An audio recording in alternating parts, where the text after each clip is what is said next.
నమస్కారం. ముందుగా ప్రేక్షకులందరికీ ఉగాది మన్మథనామ సంవత్సర శుభాకాంక్షలు. మీ జాతక సమస్యలకై మీరు రిజిస్టర్ చేసుకోవాల్సిన విఆర్ఎస్ నంబర్స్ 5051010631255563. మీరు రిజిస్టర్ చేసుకునే విధానం మీ పేరు, పుట్టిన తేదీ, పుట్టిన సమయం, పుట్టిన స్థలం, అలాగే సమస్య. బర్త్ డీటెయిల్స్ లేని వారు ప్రశ్న జాతకం ద్వారా మీ సమస్యకి పరిష్కారం తెలుసుకోవచ్చు. జ్యోతిష్యంలో డాక్టరేట్ పొందిన తొలి తెలుగు మహిళ డాక్టర్ సంధ్యాలక్ష్మి గారు మీ సమస్యలకి పరిష్కార మార్గాలు తెలియజేస్తారు. అమ్మ నమస్కారం. అమ్మ నమస్కారం. అమ్మ మీకు ఉగాది మన్మథనామ సంవత్సర శుభాకాంక్షలు. మీకు కూడా. జీ తెలుగు ప్రేక్షకులందరికీ రేపు ఉగాది సందర్భంగా ముందుగానే మీకందరికీ ఉగాది శుభాకాంక్షలు తెలియజేస్తున్నాం.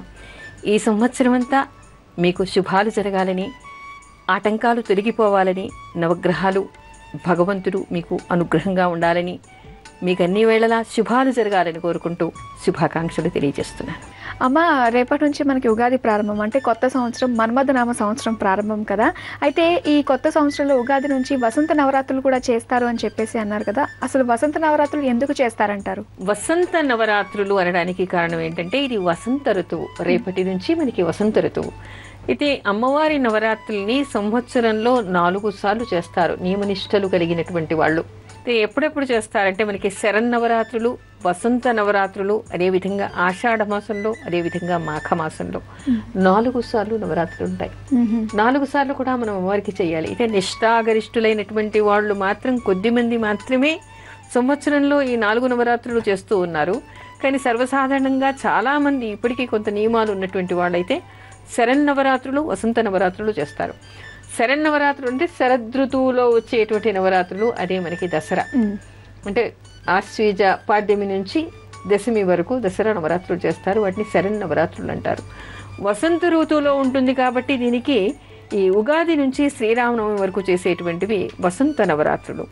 అదేవిధంగా మనం ఆషాఢ మాసంలో గ్రామదేవతల్ని పూజిస్తాం చూసారా, అప్పుడు కూడా మనకి అమ్మవారి పూజ చేయాలి, శక్తి పూజలు చేయాలి అని నవరాత్రులు చేసేటువంటిది ఉంది కాబట్టి అది ఆ విధంగా చేస్తూ ఉంటారు. అమ్మ లక్ష్మి అనే కాలర్ లైన్ లో ఉన్నారు, వారితో మాట్లాడదాం. హలో. హలో నమస్కారం అండి. నమస్తే మేడం. లక్ష్మి పేరు మీద రిజిస్టర్ చేసుకున్నారు. ఒకసారి బర్త్ డీటెయిల్స్ కన్ఫర్మ్ చేసుకుందాము.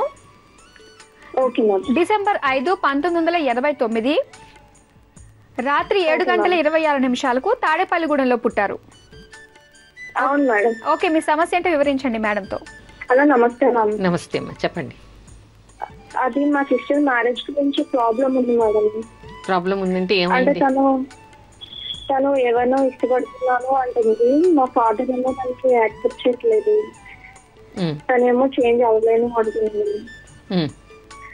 అది పేరెంట్స్ చెప్పింది జరుగుతుందో ఎప్పుడు జరుగుతుంది కానీ. అమ్మ ఇక్కడ ఈ అమ్మాయి జాతకాన్ని అనుసరించి ఆ అమ్మాయికి మీ వర్గం కానటువంటి అబ్బాయిని అమ్మాయి ఇష్టపడుతోంది. కొంత భ్రమలో కూడా ఉన్నట్టుగా కనిపిస్తోంది. ఇది కొనసాగడం కొంచెం కష్టమే. మీరు ప్రయత్నం చేస్తే దీని నుంచి అమ్మాయి బయటకు వచ్చేటువంటి అవకాశం ఉంది. శని మహర్దశ నడుస్తోంది. అయితే శని మహర్దశ వలన ఇది జరగటం లేదు, కానీ ఆ అమ్మాయికి ఉండేటువంటి గ్రహస్థితి వలన ఆ విధంగా కనిపిస్తోంది. కాబట్టి మీరు ఆ అమ్మాయికి దాని నుంచి బయటకి రావాలి అని మీ అమ్మని, నాన్నని లేదా మీరు కానీ మహిషాసురమర్దని స్తోత్రము, రామరక్షా స్తోత్రము చేయండి.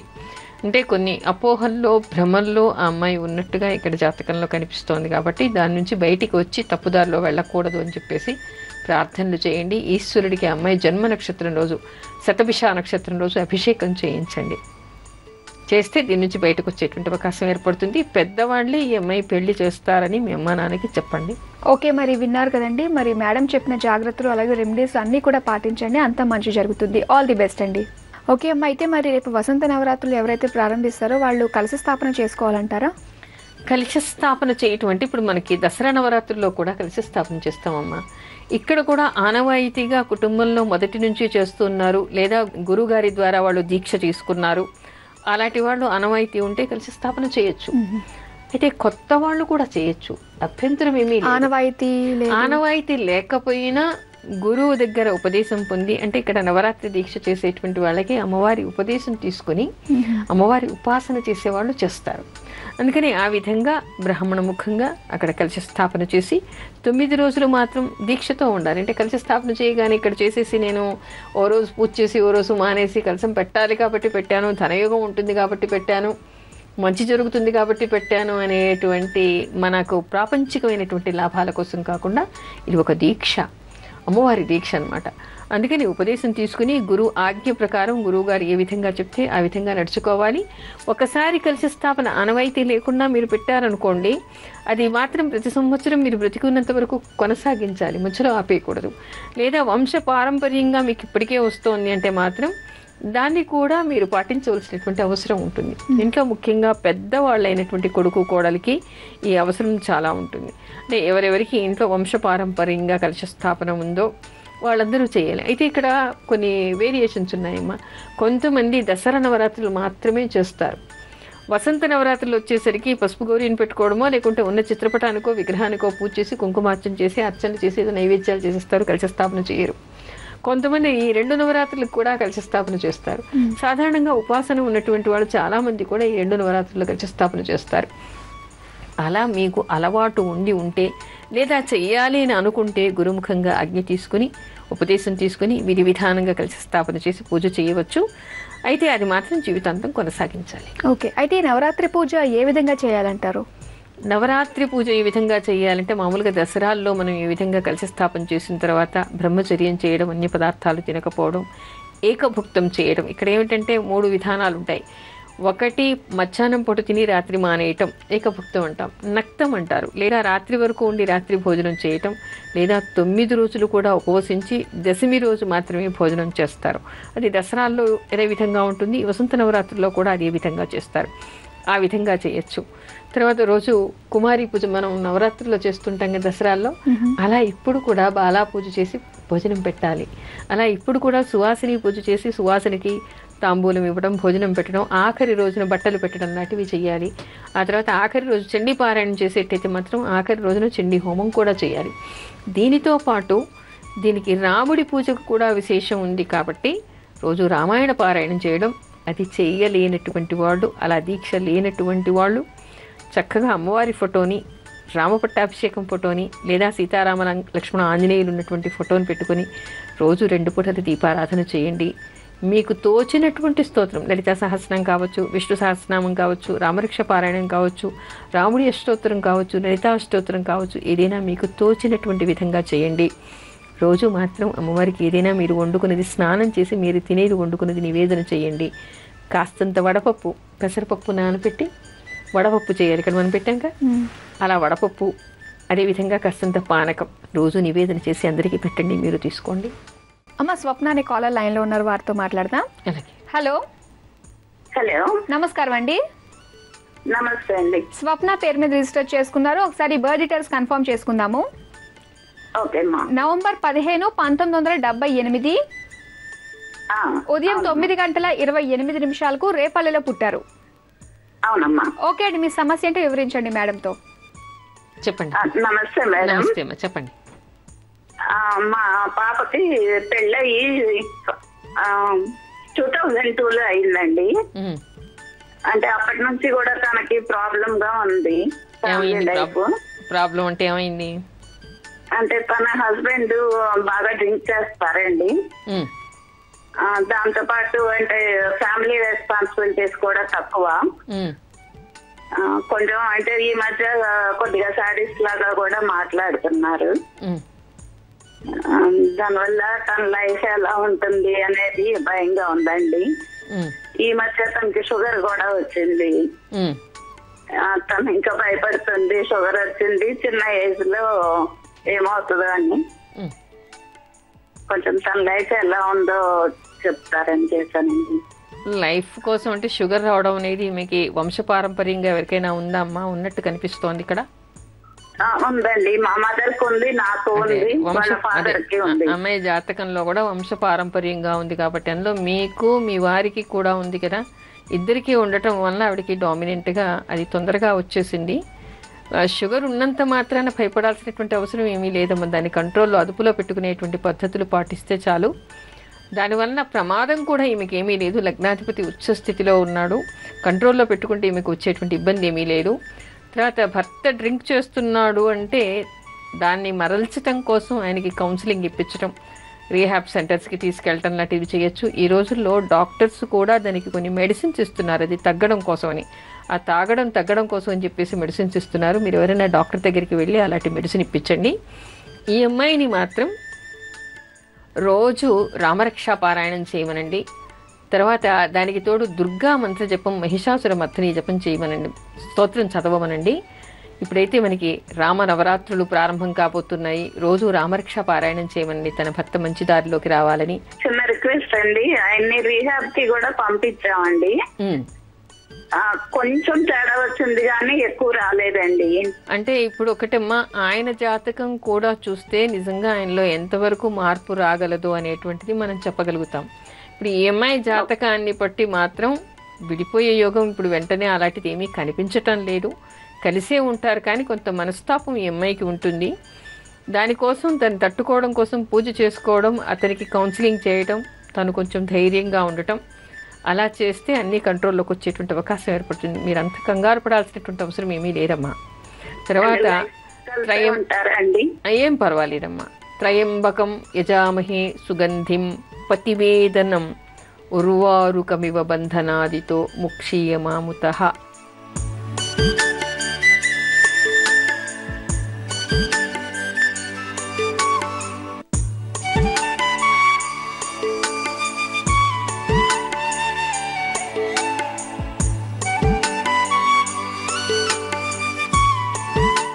ఇది శివుడికి సంబంధించినటువంటి మంత్రం. శుక్ల యజుర్వేదంలో ఉండేటువంటిది.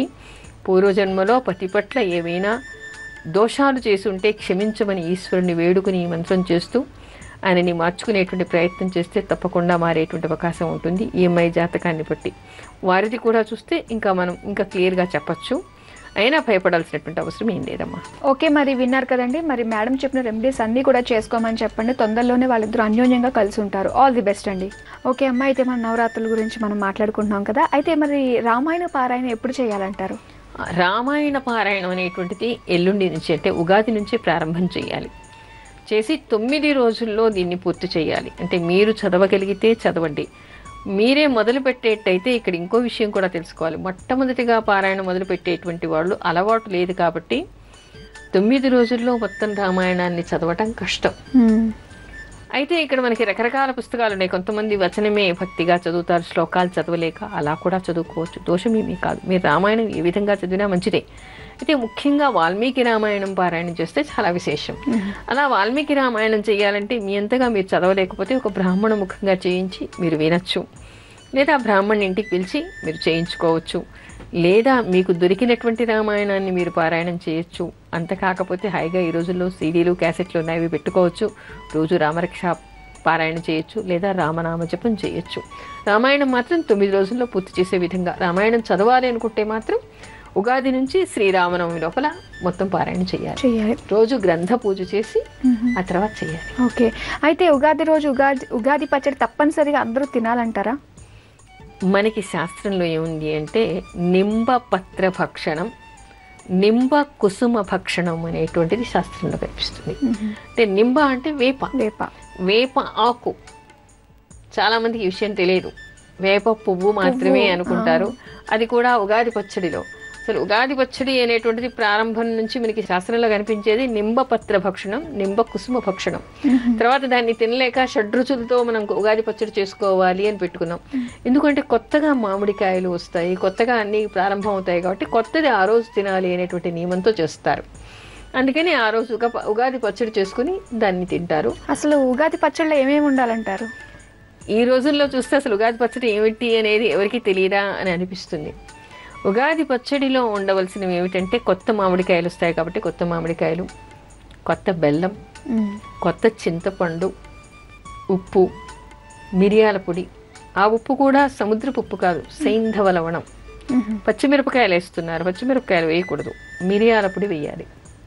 మిరియాల పొడి, ఉప్పు, బెల్లం ఇవి వేసి దానిలో వేప చిగురుటాకులు, ఎర్రగా ఉండేటువంటి చిన్న చిన్న ఆకులు ఉంటాయి చూసారా, అలా వేప ఆకులు, వేప పువ్వు దట్టించి వేయాలి. ఈ రోజుల్లో ఏం కనిపిస్తుంది అంటే దానిలో పళ్ళ ముక్కలు, దానిలో డ్రై ఫ్రూట్స్, దానిలో ఏమిటో చెత్తా చెదారం అన్నీ వేసి, వేప పువ్వు ఏదో శాస్త్రానికి ఒకటి వేసి అది తినటం వల్ల మనకి ఉగాది రోజు చేదు తింటే ఈ సంవత్సరం అంతా చెడు ఫలితాలు వస్తాయేమో అని దాన్ని పక్కన పెట్టి ఆ పళ్ళు, డ్రై ఫ్రూట్స్, అరటి పళ్ళు మాత్రం తినేస్తూ ఉన్నారు. అసలు అరటి పళ్ళు వేయకూడదు, పళ్ళు వేయకూడదు, డ్రై ఫ్రూట్స్ వేయకూడదు. అందులో వేయవలసినవి షడ్రుచులకి ఇక్కడ సంకేతం. కాబట్టి కొత్తగా వచ్చినటువంటి మామిడి ఫలం మొట్టమొదటిగా దేవతా నివేదన చేసి అందరికీ పెట్టి మనం తినాలని కొత్త మామిడికాయ, కొత్తగా వచ్చినటువంటి బెల్లము, కొత్తగా వచ్చినటువంటి చింతపండు, సైంధవ లవణము, కారం బదులు మిరియాల పొడి, ఆ తర్వాత వేప పువ్వు, వేప ఆకు దాని నిండా ఉండాలి. అవి తప్పనిసరిగా తినాలి. అది వేప పచ్చడి, అంటే ఉగాది పచ్చడిగా మనం పచ్చడి. అమ్మ, ఉగాదికి అలాగే గ్రహాలకి ఏమైనా సంబంధం ఉంటుందంటారా? ఉగాది పచ్చడికి గ్రహాలకి ఎందుకు సంబంధం లేదు? ఉంది. ఎందుకంటే గ్రహాలకు సంబంధం లేనటువంటి వస్తువు ఏది ఈ సృష్టిలో, ప్రపంచంలో లేదు. ప్రతి వస్తువుకి ఒక గ్రహ సంబంధం ఉంటుంది. అయితే ఉగాది పచ్చడిలో ఉన్నది ఎటువంటిది ఏమిటి? మనకి రుచుల గురించి ఇదివరకు మనం ప్రోగ్రామ్ చేసుకున్నాం, గుర్తుందా? అవును, స్పెషల్ ప్రోగ్రామ్ చేసుకున్నాం. అదేమిటంటే పులుపు. మామిడికాయలో ఉండేటువంటి పులుపుకి శుక్రుడు కారకుడు, ఉప్పుకి దానిలో ఉండే రస పదార్థానికి కారకుడు చంద్రుడు. అందులో సైంధవ లవణం వేస్తున్నాక అవును. మిరియాల పొడికి రవి కారకుడు, కారం అంటాం కదా, మిరియాల పొడికి రవి కారకుడు. తర్వాత ఒగరుకు కుజుడు, చేదుకేమో మనకి శనిగా చెప్పుకుంటాం. శని కుజులు ఇద్దరిని కూడా వాటికి చెప్పుకుంటాం. అయితే ఇక్కడ మనకి రానటువంటివి ఏమున్నాయి? బెల్లం. బెల్లానికి కారకుడు ఎవరు? గురువు. తీపికి గురువు అనమాట. అన్ని గ్రహాలు వచ్చాయా? 7 గ్రహాలు వచ్చాయి కదా మనకి. అలా గ్రహాల సంబంధం దీనికి ఉంది. అందుకని చెప్పేసి దాన్ని నివేదన చేసి అది తినాలి అంటారు. అయితే మరి పెద్ద పెద్ద పారాయణాలు చేయలేని వారు ఈ వసంత నవరాత్రిలో చిన్నగా చేసుకునేటట్టు ఏమన్నా ఉన్నాయంటారా? అదే చెప్పాను కదా, రామరక్షా పారాయణం చేసుకోవచ్చు, లలితా అష్టోత్తరం చదువుకోవచ్చు, విష్ణు సహస్రనామం, లలితా సహస్రనామం చదవచ్చు, లేకపోతే వినొచ్చు. ఏవీ రావనుకోండి, లలితా పరమేశ్వరి ఫోటో పెట్టుకోండి, రామపట్టాభిషేకం, రాముడి ఫోటో పెట్టుకోండి, పొద్దున సాయంత్రం దీపారాధన చేయండి, శ్రీరామనామ జపం చేయండి. మీరు ఏది వండుకుంటారు, వంట అయితే చేసుకుంటారుగా, అవును, స్నానం చేసి చేయండి. ఆ వంటని దేవుడికి నివేదన చేయండి, హారతి ఇవ్వండి. శ్రీరామ శ్రీరామ శ్రీరామ అంటూ 9 రోజులు రామనామ జపం చేయండి. రామాయణం చదివితే ఎలాంటి పుణ్యం వస్తుందో రామనామ జపం చేసినా కూడా అలాంటి పుణ్యమే వస్తుంది. ఓకే. అయితే ఉగాది పచ్చడి తప్పనిసరిగా తినాలి అన్నారు కదా, అయితే ఉగాది పచ్చడి తినడం వల్ల వైద్యపరమైన ప్రయోజనాలు ఏమైనా ఉంటాయంటారా? ఇది మాత్రం చాలా మంచి ప్రశ్న. ఎందుకు అంటే దీనిలో ఉన్నది ఏమిటి? ఉగాది పచ్చడి అనేటువంటిది మనం అందులో ఉండేటువంటి వేప పువ్వు తినలేక ఏర్పరచుకున్న పద్ధతిది. శ్లోకాల్లో ఎక్కడా మనకి ఉగాది పచ్చడి తినాలి అని కనిపించదు. నింబపత్ర భక్షణం, నింబ కుసుమ భక్షణం అని ఉంటుంది. ఆయుర్వేదంలో మనకి ఏం చెప్తారో తెలుసా? మీకు చాలా ఆశ్చర్యం వేస్తుంది. నింబపత్రాలని ఉగాది మొదలుకొని ఈ వేప పువ్వు, వేప లేత ఆకులు ఉగాది నుంచి ఒక 40 రోజులు రోజు తినాలిట. ఒక 40 రోజులు తింటే మీకు భయంకరమైనటువంటి రోగాలు రాకుండా ఉంటాయిట. అంటే విషపూరితమైనటువంటి జబ్బులు రాకుండా ఉంటాయిట. ఒక 40 రోజులు. ఒక్క ఉగాది రోజు అందరూ ఉగాది పచ్చడి అని తింటూ ఉన్నారు. ఉగాది రోజు కూడా ఆ పువ్వును పక్కన పెట్టి నాకేదో చెడు జరుగుతుంది అనే భ్రమతో, అయ్యో చేదు తిన్నాను కాబట్టి ఈ సంవత్సరం చేదు జరుగుతుంది అనేటువంటి మూఢ నమ్మకాల నుంచి చదువుకున్న వాళ్ళు బయటపడండి. శాస్త్రం మనకి ఏది చెప్పినా కూడా మన ప్రయోజనం కోసం మాత్రమే చెప్తుంది. ఉగాది దానిలో మీరు వేప పువ్వు వేసుకోవడం వల్ల దేవుడికి కానీ ఇంకెవరికి కానీ ప్రయోజనం లేదు. తిన్నవాళ్ళకి మాత్రమే దాని ప్రయోజనం. అందులో అరటిపండులో డ్రై ఫ్రూట్స్ వేసుకుని అవి మాత్రమే తినకండి. దానిలో ఎంత ఎక్కువగా మీరు వేప పువ్వును, వేప ఆకును వేసుకుని తింటారో మీకు అంతటి ఆరోగ్యం. ఎందుకంటే అది సూచన. ఇక్కడ వచ్చేటువంటి, ఇప్పుడు మనకి రాబోయేటువంటి ఋతువు ఏమిటి? వసంత ఋతువు తర్వాత మనకి గ్రీష్మ ఋతువు. ఉగాది నుంచి రోజు రోజుకి మార్తాండుడి తేజం పెరిగిపోతుంది. అంటే సూర్యుడి తాపం, ఎండ తాపం మనకి పెరిగిపోతూ ఉంటుంది. దానివల్ల ఎండ వలన వచ్చేటువంటి రోగాలు చాలా వస్తాయి. అమ్మవారు రావడం, ఇంకా విష జ్వరాలు రావడం, రకరకాలుగా మనకి వస్తూ ఉంటుంది. వాటన్నిటి నుంచి తట్టుకునేటువంటి శక్తి రావడం కోసం మన శరీరాన్ని దానికి అందుకు ఆయత్తం చేసుకోవాలి, మనం దానికి శోధించుకోవాలి. అంటే ఏంటి? ఆ ఋతువుకి మనకి ఇది కావాలి.